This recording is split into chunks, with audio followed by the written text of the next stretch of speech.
Welcome back to another video from Up to the Time. If you are a lover of dancehall news, please tap that subscribe button and turn on your post notifications so that you can be the first to know when a video is posted. Now, let's get into the meat of the matter.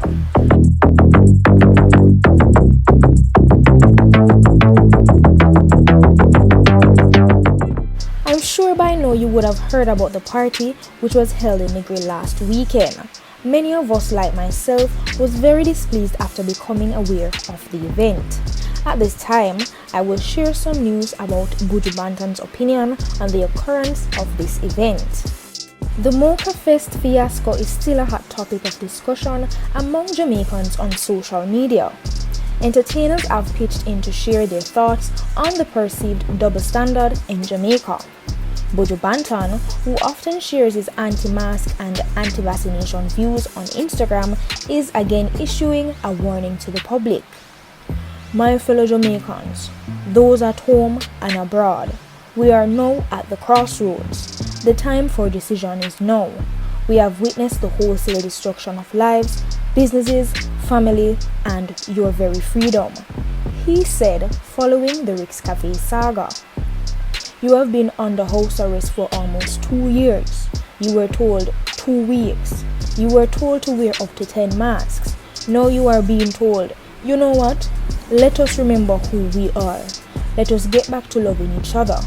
Let's take the time to think for ourselves, not leaving that critical aspect of who we are for someone else to dictate.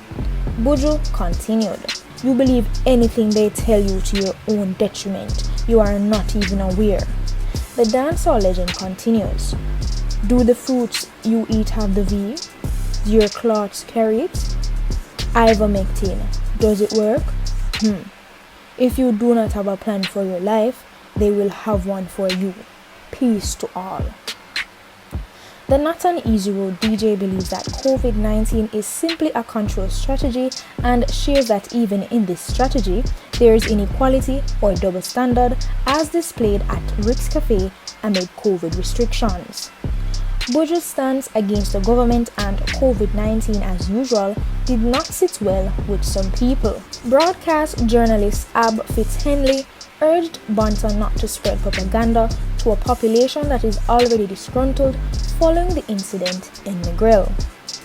You should stop misleading the people and let them know that COVID-19 is a serious thing that can sniff out their lives quickly, so best be disciplined and follow the protocols, he wrote.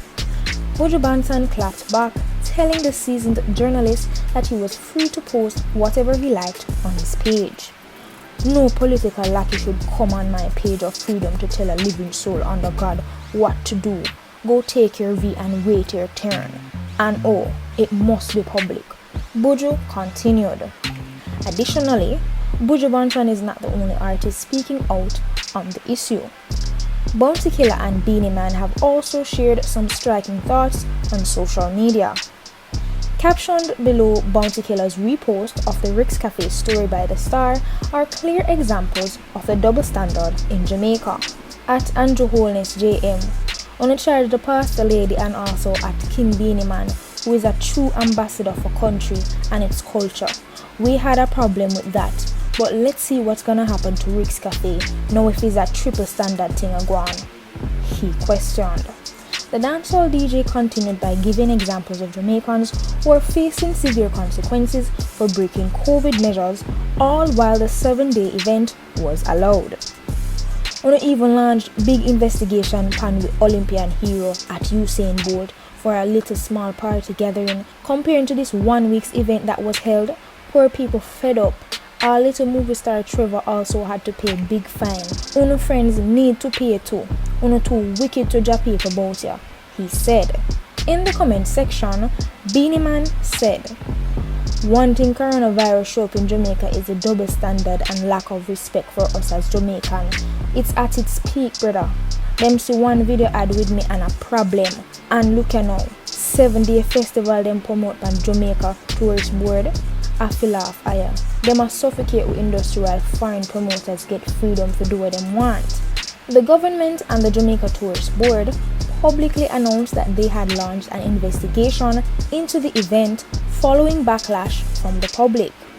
Rick's Cafe, where the event was held, has since been ordered closed for 7 days. Still, Jamaicans are not satisfied as they question how the party was allowed to happen in the first place, given that the entertainment industry has been shut down in Jamaica for over a year.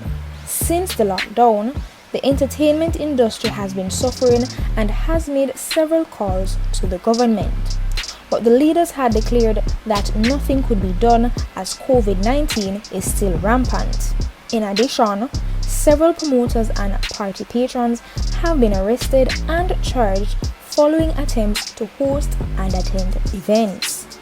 Mocha Fest 2021 was attended by a host of tourists and locals. Next up is some news on the unruly boss and his traffic charges. Dancehall star Popcaan has pleaded not guilty to several charges in breach of the Road Traffic Act in the Yallahs Traffic Court in St. Thomas on Thursday, June 3rd. The unruly boss, who is signed to Drake's OVO Sound label, pleaded not guilty to charges including operating an unlicensed motor vehicle, driving without insurance coverage, having no valid certificate of fitness, having no fixed registration plate, driving without a helmet, driving with no side view mirror, and careless driving. The 32-year-old risky artist, whose real name is Andre Sutherland, was charged in late April after the police allegedly intercepted his 9-vehicle convoy in St. Thomas. During his appearance in the traffic court this morning, Popcaan denied the charges and reportedly claimed that he was not driving the bike when the police intercepted the convoy. Popcaan also reportedly told the judge that the bike is a 3-wheel motorcycle and that it was lying on the side of the road when the police arrived.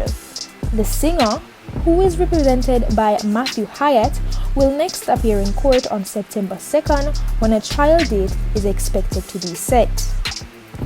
If found guilty under the Road Traffic Act, the El Chapo singer faces a $15,000 fine for driving a motor vehicle on a road without a valid certificate of fitness, a $10,000 for driving a motor vehicle on a road without it being registered in the prescribed manner, a $20,000 for driving a motor vehicle in a careless manner, a $5,000 fine for the unaffixated registration plate, a $40,000 fine if he is found to not be the holder of a permit or a driver's license, and an $8,000 fine for failure to wear a protective helmet in the prescribed manner of the prescribed shape, quality, construction, or standard while driving or riding on a motorcycle. In April, a day after his arrest, Popcaan ranted on Twitter alleging that he was being